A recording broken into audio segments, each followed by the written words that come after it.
so that those of us who weren't able to make it are able to access it.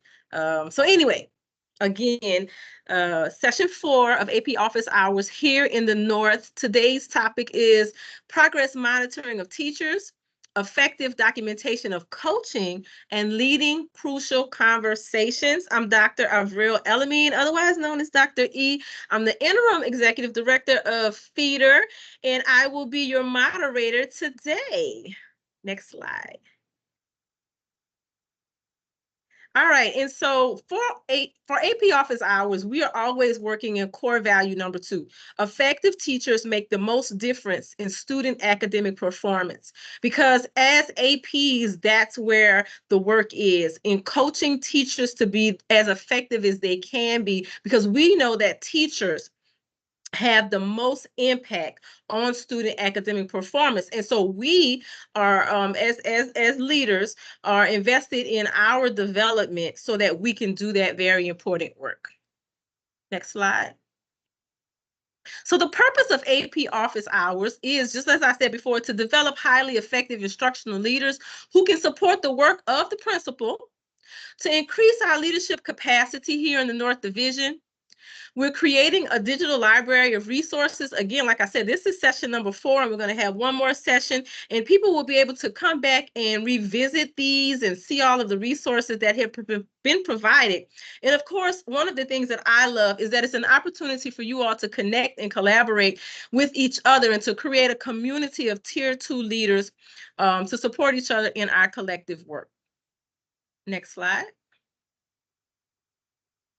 So I'll tell you where we've been. Back in January, we started with calendaring for success.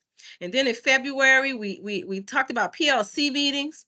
Late February, we talked about coaching in the moment and giving high quality feedback. And now today, now that we've put all of those pieces together, well, what happens as we're coaching people? We got to document it, because the reality is that you don't write it down. Some people say it didn't happen. And then, of course, we'll finish the year off in April with building staff capacity and how we create systems of support on our campuses to support our school families. So today, honing in on those crucial conversations, and here is how the day will flow. We're together from 4:30 to 5:30.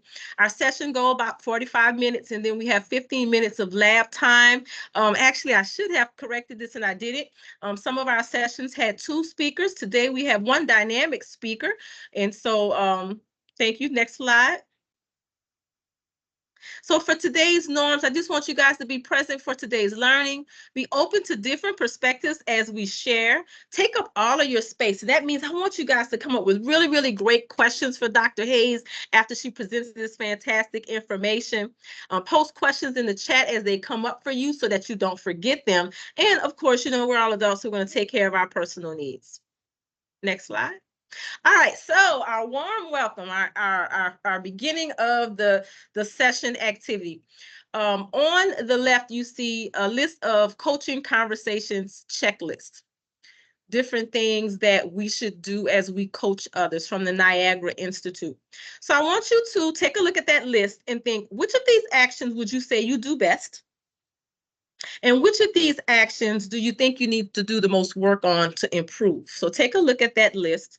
And after that list, we're going to put you into breakout rooms for you to introduce yourselves and share your answer. So you might need a response card to jot down your answer. So I'll give you some time to do that.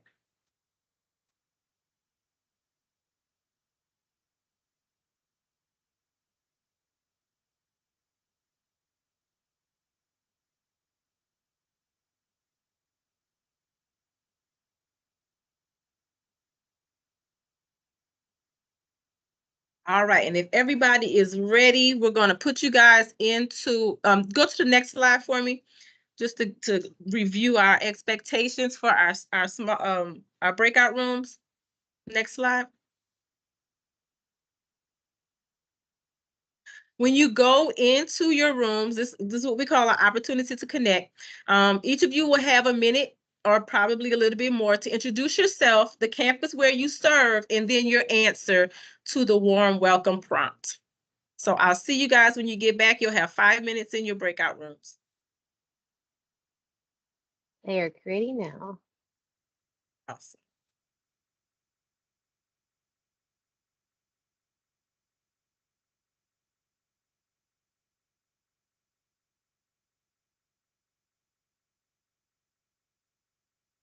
There they go.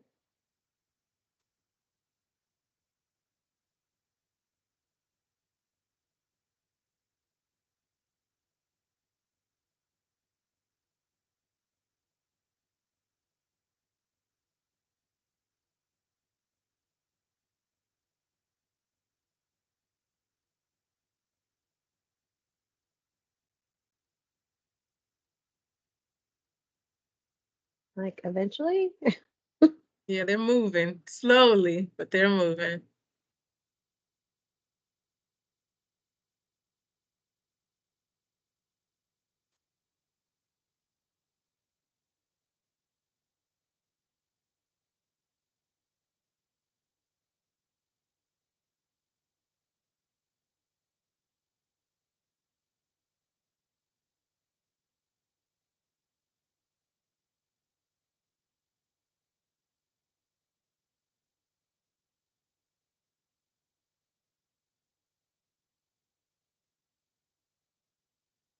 Yay! Everybody's in the room.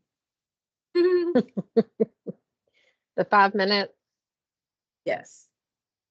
Are we able to pop in rooms? How would that work? Yeah, you could join. Okay, I see. All right. So if you I'm go gonna to rooms at the top there. I see it. Okay, so I'm gonna go join a room. I want to hear a conversation. I'll be back.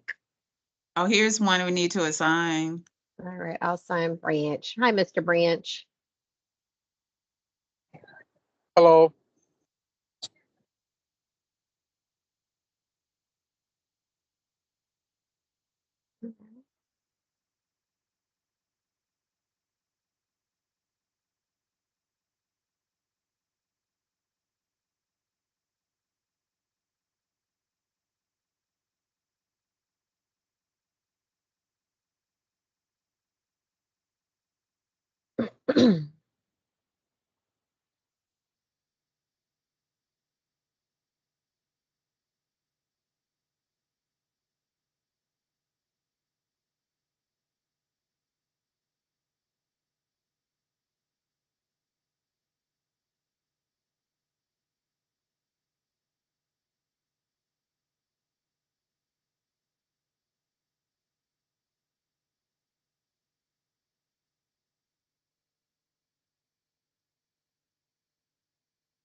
Oh, Sarah's not assigned.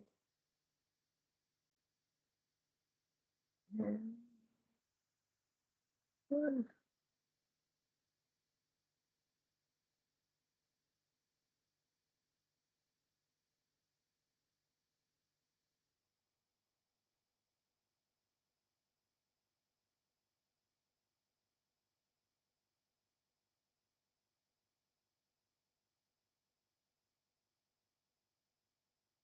wow. Okay,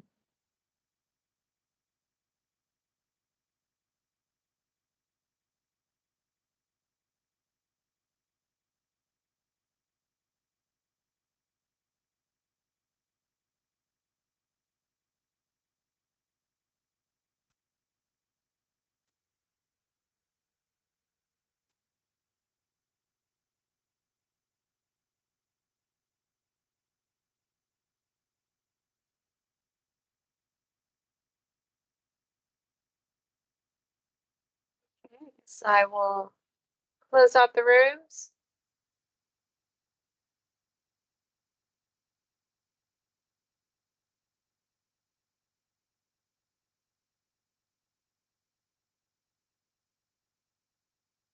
All shared. I know that, I tried my, Oh. oh, Okay. Did it let you in? Sorry. Seems like we all got pulled out maybe about 2 minutes too soon, but I know I was having a really great conversation and we were talking about coaching. So I hope that everyone had an opportunity to connect with someone in their breakout room and meet someone maybe that never met before, and to just talk about coaching. And then, of course, that's what we came to talk about today. And so, again, hopefully you all, connected with someone and maybe got their contact information or something like that. And you guys will be able to support each other moving forward. So I do want to ask everybody to mute. And as we get into the content, because we are recording, I'm going to ask you guys to turn your cameras off if you can, just so that Dr. Hayes will be the only person who we see as she's speaking. So can you go to the next slide, please?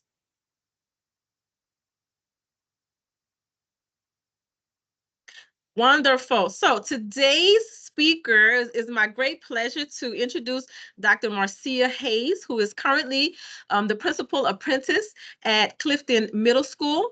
Prior to that, she was an assistant principal at Cage Elementary School. She's also been the director of college and career readiness for the Special School District of the Louisiana Department of Education, our home state, and also the Director of Education for AMI Kids in Baton Rouge. Without further ado, I am going to turn it over to the fantastic Marcia Hayes and her wonderful message for you all today. All right. Well, thank you so much for that very sweet welcome. And thank you guys just for giving me the opportunity to come and share with you today. I am honored just to have an opportunity to take a few minutes and talk about something that is really meaningful to me. One of the things that I'll often tell people when I'm having conversations is that I am very particular about how I talk to people and about how I allow people to talk to me. And so we're going to get into a little bit about that interaction that takes place with us as we're working with our teachers. And my hope for today is that it confirms some of the things that we are already doing. For some, it may feel like a refresher or just a confirmation of some of the practices that you have. But most importantly, I really want to just create a genuine space for us to have some meaningful dialogue about what practices we have across our division. We know that during this time, we're getting in that place where our principals are going to have to make very critical staffing decisions for the upcoming school year. And one of the things that we can do to best support them as instructional leaders on the campus is to make sure that we are documenting our process and that we have good information that we can provide that helps support in some of the decisions that'll need to be made.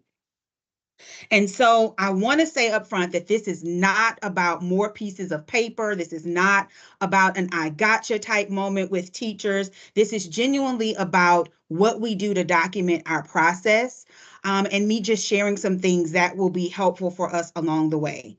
You guys should have received access to a little participant guide that was created that has copies of some documents that can just be helpful to you, or some that we will be referring to during our presentation today. Next slide. So the first thing we got to talk about is the tools that we use in instructional coaching. And so what are those things that we are considering when we're giving instructional feedback or planning a coaching session with our teachers? We know that we have our T-test rubric, we have spot observations, the curriculum, lesson plans, and then we have a variety of different instructional feedback protocols that we may be using across campus. I know that one that was very popular that we started adopting came out of the Leverage Leadership 2.0. And we started using like the See It, Name It, Do It. And that's actually a copy of that is in your participant guide for you to take a look at in the event you haven't seen it, or just to have a copy of it as we're doing those observations and we're having those feedback sessions with teachers. So we have all these different things that are tools that we're using, that we're pulling together so that we can have these instructional coaching moments with our teachers. But when we're going from that space of having these resources and tools to actually planning, what does that part actually start to look like? And so we'll go to next slide, and we'll talk about planning for instructional coaching. So as we're planning for instructional coaching, one of the first things that we have to do is collect quality evidence. And we're going to talk about what that means in just a moment. And after collecting that evidence, really analyze and summarize what it means so that when we go and we meet with the teacher, we have that concise, high leverage set of things that we meet with them about that will help improve instruction in the classroom. We want to make sure that we're identifying the proper mindset and techniques that will help us facilitate a productive meeting with our teachers. And if at all possible, we want to practice, even if it's just practicing with ourselves before having that meeting with the teacher. Next slide. So one of the first things that we have to consider is having that quality evidence. And one of the phrases that I often hear is low inference data, and us making sure that we have that. I pulled from a document that TEA provided, and it's in your participant guide. It's a document that talks about exactly what we mean when we say low inference evidence. And if you look in your participant guide, it should be on page 4, I think. And so there's a document in there that talks about what we mean with low inference versus high inference. Low inference data is that type of data that is factual, it's non-judgmental, and it's produced in a way just to provide you that accurate, non-biased snapshot of what it is you're seeing in an instructional setting. And so if we look at the examples that we have, they gave an example of low inference being the teacher used the smart board to work through the word problem, highlighting content terms, some, bracketing numbers 17 and 23, and crossing out certain words on their way to the movies. If you look at the high inference version of that, they say good use of technology. So you see right there that it goes from just us giving something general to something that gives us more context and paints a clearer picture of what's taking place in instruction.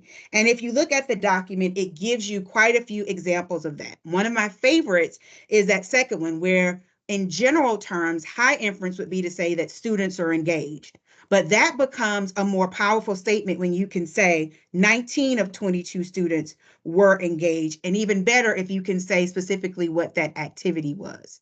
And so in your participant guide, you have that just as something to give you a little list, an idea to help you in remembering what it looks like when we're capturing that quality low inference data for our observations and eventual feedback and coaching of our teachers. Next slide. So once we've collected that data, we have to then get into some type of documentation protocol that we're using for preparing for that coaching session. And so there's no specific way that is the best. That will be campus specific, dependent on what each principal wants to use for their campus. And there's no greatest way to get it done. The most important thing is that we are documenting our process. And so in thinking about that, what are those ways that we're creating our plan for coaching our teachers? The little document that I have a picture of here is a simple form that I've used on a couple of campuses where I do appraise, ponder, and polish. I give them something that they're doing good at. And then in that ponder, that's where I identify the gaps. And I ask questions around some of the things that are missing or areas that I want to address in instruction. And then that polish part, of course, is as we're having that coaching session and identifying those specific actions and next steps that we're going to take to make sure we're addressing those issues. But there are multiple ways this can look. It can be done via an email. Some people do shared documents where there's a running list or shared spreadsheets. It could be Google Forms or some type of other created form that your campus is using. So that piece will look campus specific for how you're doing instruction on your campus. And the most important piece is that we're using something so that we can document how many times we're providing this coaching to the teacher. And this isn't necessarily our on-the-spot coaching. This is when you are sitting knee to knee and you're doing that one-to-one coaching with a teacher because you've identified some type of trend that needs to be addressed and supported in terms of improving their instruction. Next slide. So when planning the actual coaching session, we can get into what is called having those crucial conversations, something that has the potential to be emotional. It's a very important topic, and something that really needs to be addressed with that teacher. But we want to make sure that when we're going into those conversations, we're going prepared and with the proper mindset. I put a screenshot of a book that if you do not have it, I highly recommend you add it to your teacher library, and it's the Crucial Conversations book. I want to give a shout out to Mr. John George with the Leadership Academies because they have done a great job of using this in training. I saw recently that the aspiring assistant principals did a training on crucial conversations because this is something that affects not just our conversations with teachers, but this applies just to life in general and others that we have to have crucial conversations with. But in terms of us working with our teachers as we plan for that, what are some of those things that we need to do? Now, it could take a whole day. We could do a workshop just on digging into all the components of crucial conversations. What we're going to do today is focus on some foundational things that I think would be key to get you started. But trust me, you want to get the book because the book is amazing. But in planning our conversations, where do we start? The first thing is starting with a heart check.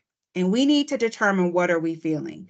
Because I'm sure that if we all came off of mute, we could go into stories about walking into a classroom after you've planned with someone and seeing something completely opposite of that, or just seeing something that is not aligned with the core values of our district when we go into a classroom. So we want to make sure that when we're planning for this session and when we're having the session, that our emotions are in check and that we're being objective in how we're handling working with that teacher. Other than that, we want to ensure we have a focused topic. We know that there are cases where we could name a ton of things that are instructionally wrong, but what are those high leverage things? What are those things that we can address or need to address now that are critical to moving instruction forward? So determining specifically what it is we want to accomplish. And then we get to having that low inference data that we discussed. And think of that as having data that's specific, objective, and verifiable. From there, we're going to need to determine those instructional gaps and plan for how we're going to provide an exemplar. And that part can look a variety of ways. It could be you modeling or role playing something in that instructional setting where you are having this coaching moment with the teacher. It could be where you plan a visit and you go and do an instructional walk together. It could be where you've captured something in an instructional video that you guys watch and dissect together. So there are a variety of ways that we can provide that exemplar. We just want to make sure that we have something in place during that coaching moment. And then identifying that focused set of talking points based on bringing all of these things together. Okay, next slide. So once we've done all of those things and we've gotten to the space where we're ready to have our meeting, we want to make sure that we have met the two conditions for safety. And that's that we are meeting based on a mutual purpose and having mutual respect for each other. If those two things are not there, you are not going to have a great meeting and there's going to be some level of contention or issue. But I know that sometimes it can be very difficult to have both of those things, especially if we're dealing with someone who has some practices that are not aligned with the vision and mission of our school or our core values for our district. And so when we say mutual purpose, I like to think of something that can ground me in a way that I could talk to anyone. And if I'm assuming the best, I can assume in terms of a mutual purpose that we are both here in the best interest of students, if nothing else. And in terms of mutual respect, there may be cases where you don't have respect for this person in terms of every aspect of their practice or personality, and it can be situational. So you can figure out some way in which you can respect or connect to that person. And this is where our sense of empathy comes into play, where we connect to what our experience was when we were a teacher, when we were planning those lessons, and we're still in many cases planning those lessons, knee to knee with those with our teachers. And so where we are coming up with ways that we can show that we have that level of mutual respect because we've been in their shoes and we understand what they're going through. And so if we can meet those two areas, then we create an environment where it feels more comfortable for us to be able to give some of that critical feedback to a teacher in which they're going to need to work on and improve practice. When you're holding your meeting, you want to make sure that you're sticking to those planned talking points, unless something that is extremely urgent comes up that takes you down a different path. You want to make sure you're staying in that realm of what you prepared for that day. So it's okay to say, that sounds great. I'm going to jot that down and I'm going to get back to you on this point at a later time because today we need to focus on X, Y, and Z. And then again, most importantly, we want to make sure that whatever's taking place in that meeting, that you're capturing it in some way with any type of conclusions and action steps. Next slide. Lastly, with the conversations, we want to make sure that we have follow-up. During that meeting, whatever it is that you say that you're going to do with the teacher, we want to make sure that we are doing those things. So if we set a deadline to get together and plan or take any additional steps, we want to make sure we stick to those deadlines, that we provide any support promised, and that we continue collecting evidence for any upcoming meetings or coaching sessions, to where it really just becomes a cycle of us collecting that quality data, meeting and providing that coaching and feedback, and following up and continuing to collect data and doing that process again. All right, next slide. If you look in your participant guides on page 5, there's a little snippet from this book, which is another book that I think is great. I got it through ASCD, and it's the Principal's Guide to Conflict Management. And in this book, it talks about the different mindsets that we have to have going into managing conflict on our campus and dealing with others. And one of the things that they talk about is empathy. And so, in thinking about empathy, how do you rate your ability to have empathy for all others? And that's not something we have to share out to everyone, but just something for us to think about.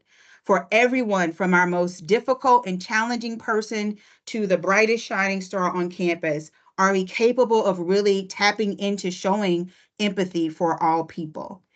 Because having that proper mindset is something that we're going to need in order to plan and facilitate a coaching session. And we have to be authentic, and you can't fake being authentic, at least not for long. And so we want to make sure that we are finding that genuine connection. In the book, it talks about, and if you look on your participant guide, I gave you an empathy reflection that they have. And for that reflection, it talks about having a strong mindset versus what it looks like to have room to grow. And then they pose 2 questions for reflection. And I'll read those just for our personal thinking. It says, do you struggle to put yourself in the mindset of someone else, or can you readily imagine how they are thinking and feeling? Do you dismiss others without considering their perspective, or can you analyze a situation and recognize the complications related to it? And so when I read these 2 questions, it really just reminds me to make sure I'm making that human connection with the teacher that's sitting on side of me or across from me, and make sure that I am putting myself in their shoes and remembering and knowing what it's like to be in their position, assuming that they want to do good work. They just may need some coaching and support to get there. Okay, next slide. All right, so in a moment, we are going to do a little bit of practice. But before we do, I have a couple of other things that I want to mention, just that you kind of have in your toolbox that are in your participant guide. I copied in there for you the AEL guidelines that talk about the habits and skills of an effective coach, just as a reminder. And that's something that we went through in training as it relates to us having to do our training to T-test certify. We had to do AEL plus T-test, so that was a part of previous training, but just a reminder. I also provided you guys with a copy of an instructional coaching plan, which really is the old PPA form that was in AIM that we have a copy of. And typically what I will do and what I will work with my tier 2 leaders to do is if we see a pattern of providing the same type of instructional coaching to someone, because that coaching form in and of itself is neutral. It's not an I got you, it's not a write-up. It's just us documenting our process of this is what we're noticing, this is the support we're providing, these are our action steps. But if we're noticing that we're providing support and nothing's happening, then we may need to move to something more structured. And so in our case, we have some teachers that we have moved into instructional coaching plans where we've reached a point that we're saying, hey, these are some things that you must address in terms of instruction, and setting some supports in place so that they know that those are things that we will be monitoring, that we will provide coaching and support on, but it becomes more of a, this is something you must do, because a coaching plan, if you don't follow it and you choose not to do it, that's where you reach a point that additional actions, disciplinary actions could take place. But hopefully we don't have to go there. But a copy of that is also in your guide. And then lastly, there's a tuning protocol in there that you can use. And this is just something that can be used with a team of people who are working on providing feedback to each other on something that they're doing with instruction. So this could be two APs working on something together and a protocol of listening and providing feedback, or something you train teachers on how to do with being able to listen and provide feedback. So with all of that being said, we're going to take some time and take a look at some low inference data, because that's where it all starts. If we're not collecting quality data, then that kind of puts some restrictions on us being able to really do quality coaching and provide consistent quality feedback. And so we were able to go and take a look at some of the actual data, spot data that we are providing in the North, and capture some of the refinements and reinforcements that we're putting in the instructional section. And so we're going to take a look at two examples. And if you want to come off of mute, or if you want to put in the chat, we're going to take a look and determine if what we're looking at is indeed low inference data. And if not, what would you suggest that would help us get it to low inference data? So let's take a look at the first example where we have the following refinement and reinforcement. So I'll give you a moment to read, and then you can respond in the chat. Or if you want to raise a hand, you can then come off of mic and we'll get some feedback.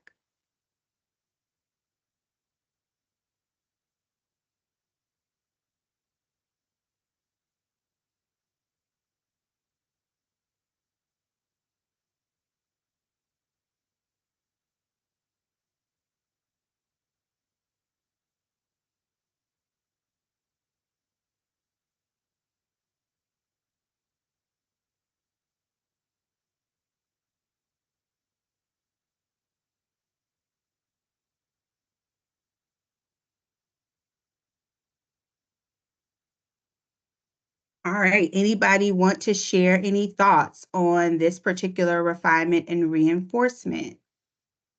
Okay, I'm seeing in the chat, we see specific and fact-based evidence. Yes, that's good.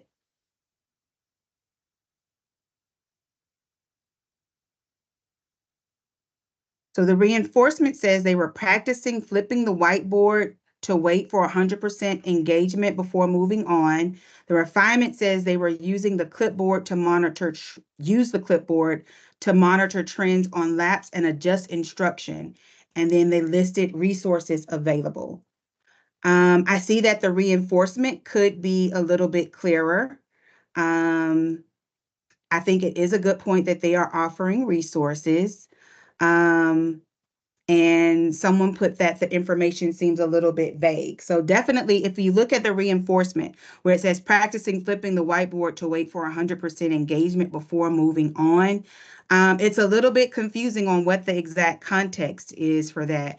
Were they literally just practicing 1, 2, 3, and we're putting up the whiteboard, or were they doing a specific activity? And the teacher didn't wait for the student in that activity. Based on the refinement, it does seem like there was an issue, particularly with aggressive monitoring and potentially adjusting instruction. And so I definitely see where if they would have given a little more context in the reinforcement, then that would have been helpful in that person being able to move forward. I see something really good. A direct quote would have helped with reinforcement. Definitely so. Let's take a look at one more option. And this one, the reinforcement was that instruction is delivered with good interactions between the teacher and students. Students write about a particular event during their winter break.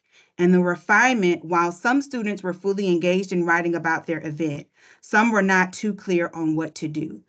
I see something very specific that pops out that would have been an easy way to turn some of this information into low inference. Does anybody have any thoughts on what that could be?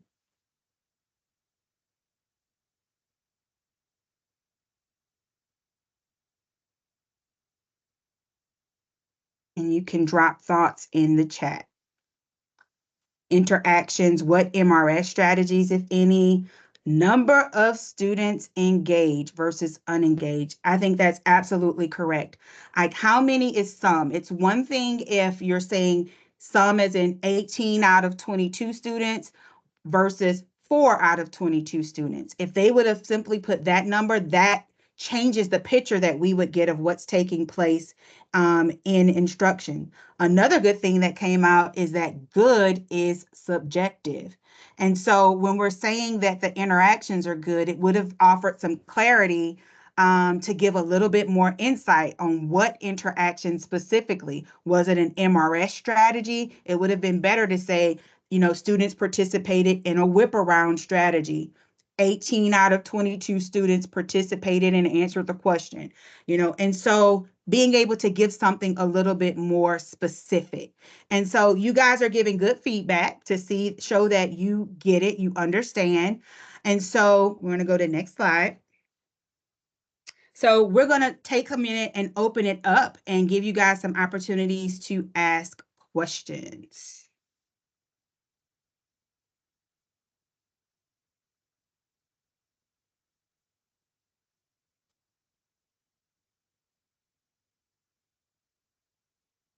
Don't be shy. We Yes, got don't be shy. questions. Come on now. Ask me anything. I promise I will give you honest feedback. And if you want to put it in the chat, we're monitoring the chat as well. Mhm. While they get warmed up, Dr. Hayes, I have a question for you. Okay. As you talked about preparing for these conversations that can be difficult, you said that it's important to connect with the person. Can you give us some ways we might connect with someone to make those conversations be productive? Mm-hmm. And that could happen in a variety of ways, really just depending on the people involved. It could be knowing a little bit about them personally that you can make a connection, knowing a little bit about their demographic information, knowing if they're a first-year teacher versus if they're someone that's a veteran that's been there for a while, and framing your conversation in that way. Making, if they're teaching the same subject that you used to teach, making that connection based on that. And so really it's think of it as a way of figuring out how you can find some sense of common ground so that you can frame having your conversation from that space.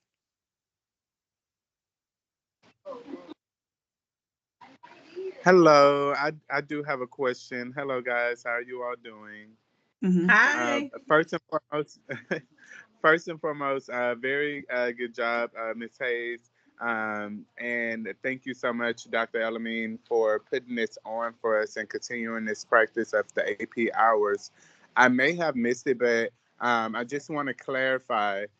When we are planning for these conferences that we have with students, I'm not students, teachers, do we recommend scripting out that conversation? And what are some things that we should keep in mind when we are scripting out those conversations?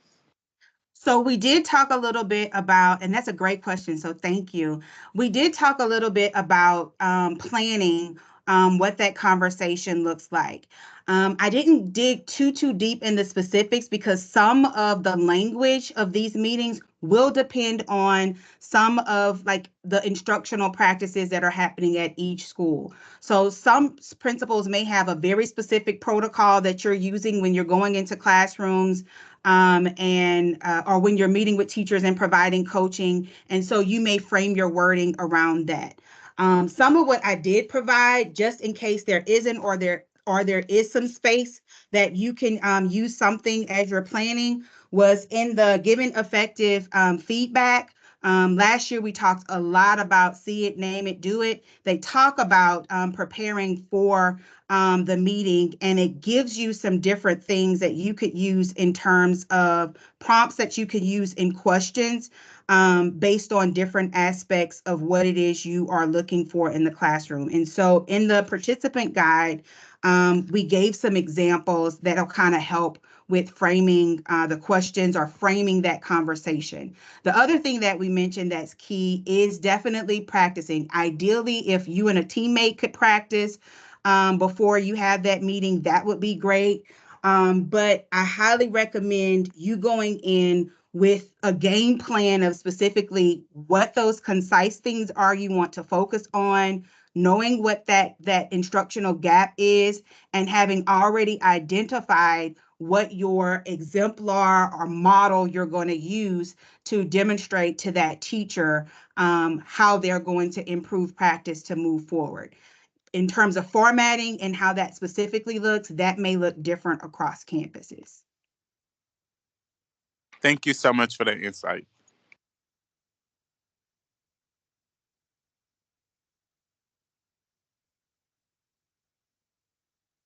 I know you guys have questions because this is a hot topic. I know that when I was an administrator, um, like Dr. Hayes said, definitely scripting what I was gonna say, definitely practicing with a colleague and getting feedback.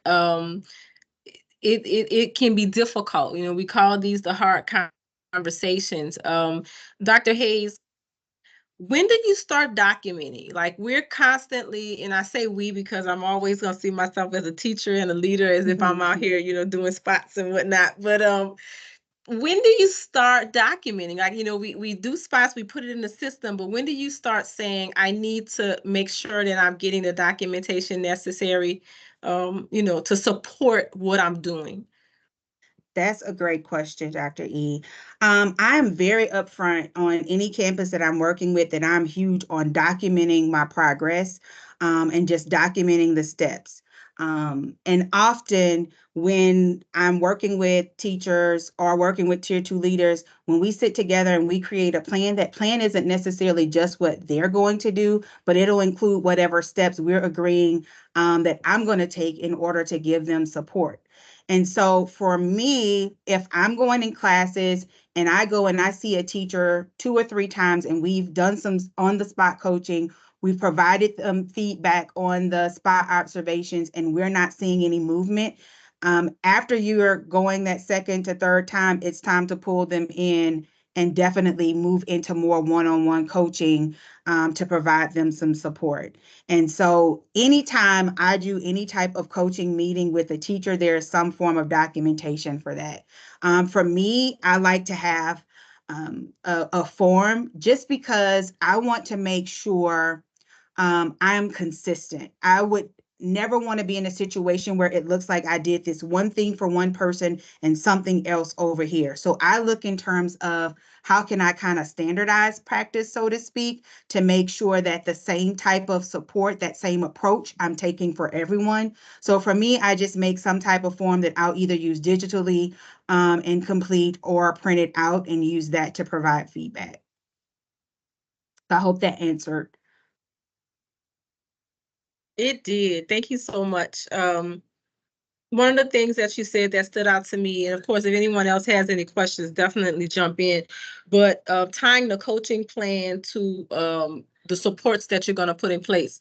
So, what is the leader doing, and what is the teacher doing, and making sure that there's an alignment between there? Because just coaching, telling a person what to do without providing them the support in order to grow, could be one-sided. So, I really appreciate you highlighting that and stamping that for us. Does anyone have any other questions for Dr. Hayes in her fantastic sharing of information today in this topic that is absolutely critical to the work that we do? Yes, saw a Ms. hand go Carter up. Woods. Hello. I don't have any questions. I just wanted to say thank you as well, because this is the time where a lot of crucial conversations are being had.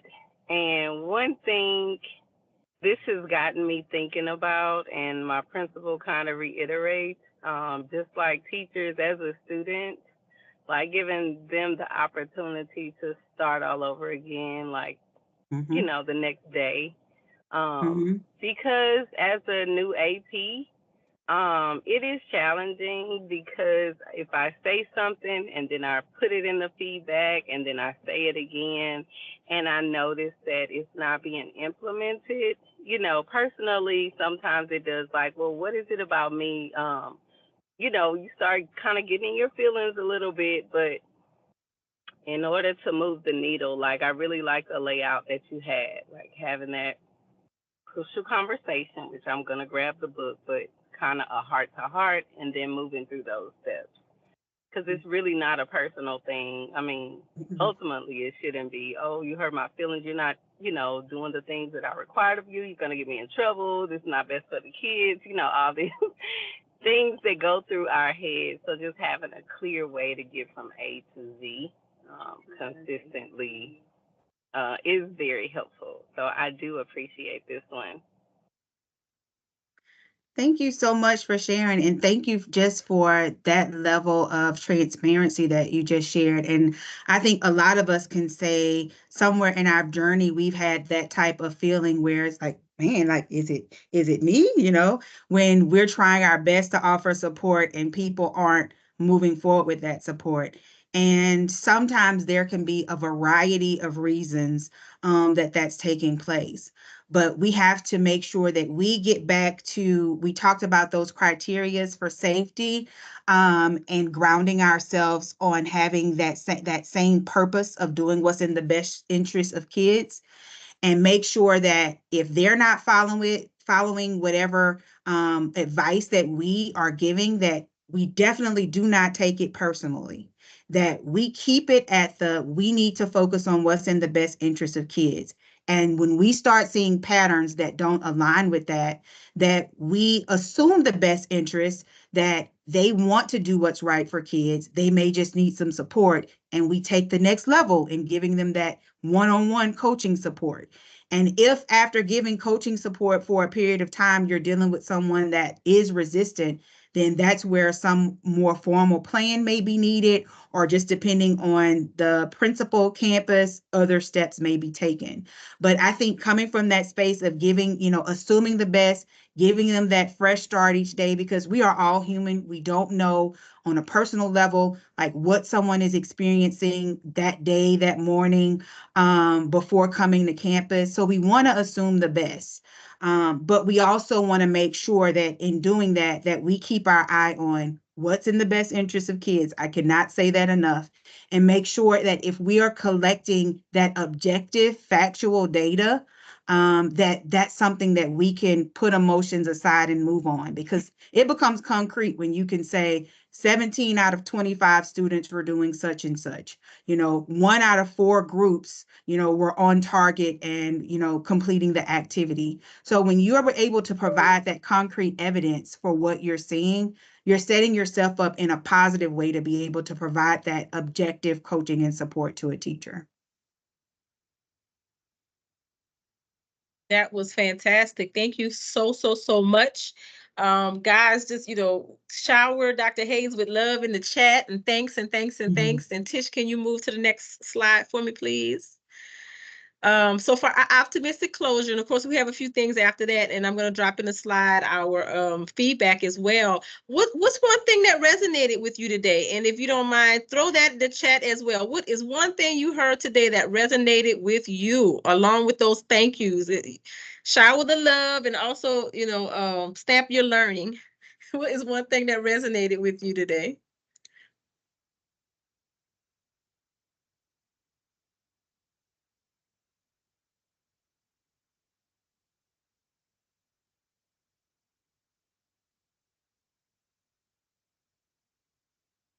I'll start you off, and Tish, go to the next slide for me, please. All right, so for your suggested assignment as it relates to what was shared today, identify some spots that were below proficient, identify if the data collected was low inference or not, and if yes, sketch out your coaching meeting. If no, then go back and collect additional data and sketch out your coaching meeting from that. As we said in the very end, it's so important to have data to support what you're saying. I'll share out a practice that I had when I was a campus administrator. I time-stamped everything. Literally, I took my data when I went in, I time-stamped minute by minute. I could tell you what you said, what you did, who raised their hand, who didn't, what they answered, and everything. And once I done that, then I walk around and look at student work. So my teachers knew that it was all objective. It had nothing to do with my opinion or how I felt about them. That was how invested I was in my work to elevate their practice. So they rarely questioned me because they knew that my data was unquestionable. They couldn't question it. So go back and look at your spots and kind of maybe get with a partner on your campus and vet your data that you've been giving and see if it's low inference and do you have any opportunities to improve. Next slide. We have AP office hours channel. Guys, all of you have been added to that Teams channel. There are different folders for every session that we've had. We'd love for you to share your plan for how you, for a coaching meeting, like, create a script. You don't have to include the person's name because sharing is caring. So definitely share with us some coaching plans that you've created, some scripts that you've created. I'm telling you, as a teacher, as an administrator, whenever I scripted, I felt more confident and things flowed better rather than me shooting from the hip. I love reading what you guys are sharing. Next slide. Thank you, Dr. Hayes. One thing that resonated with me today is to check out the Crucial Conversation book. One thing that resonated with me are the steps to take for starting crucial conversations successfully. And of course, what I just shared, the idea of scripting a difficult coaching conversation so that you can stick to the data and using that low inference evidence resonated. So thank you guys for that. We love videos. We live in a day and age of YouTube. So if you want to create a short video of how this session has impacted you and upload it to our Teams channel, we just love that from you. So answering these questions, how has leading crucial conversations impacted your instruction on campus? Like, gauge yourself. And then how has improved instruction impacted student achievement? Because ultimately, those are the outcomes that we're looking for. So if you're doing something that's improving instruction, then that improved instruction should improve student achievement. Next slide. And then here are just some helpful tips for making your videos. You're facing the frame, recording a quiet, still area, hold your camera still and speak in a loud, confident voice. Next slide. Thank you guys so much for visiting us. I think, yep, that's the form. So, of course, I know a lot of you guys are using your phone for this. So I just dropped in the chat the form for your feedback. I heard some really great feedback. And I would just tell you that as these sessions have grown and improved, the feedback has gotten that much better. I'm already looking forward to planning AP office hours for next year. And I'm not even finished with it for this year. So, suggest some topics of things that we can continue to pour into our Tier 2 leaders so that we can just get better and better at what we do. I want to thank you guys again for joining us at the end of a busy day. I want to thank Dr. Hayes for her time, her effort. We went over this, we batted it, we tweaked it, we practiced it, we did all of the things to make sure that we provided a great product to you. I wish you a wonderful rest of your day. Take care. Bye, you guys. Thank you. Thank you all. Thank you guys for your time. Thank you, Dr. Hayes and Dr. El-Amin. Thank you. Glad to have you here. You Of guys take course. care. You all have a great evening. You too.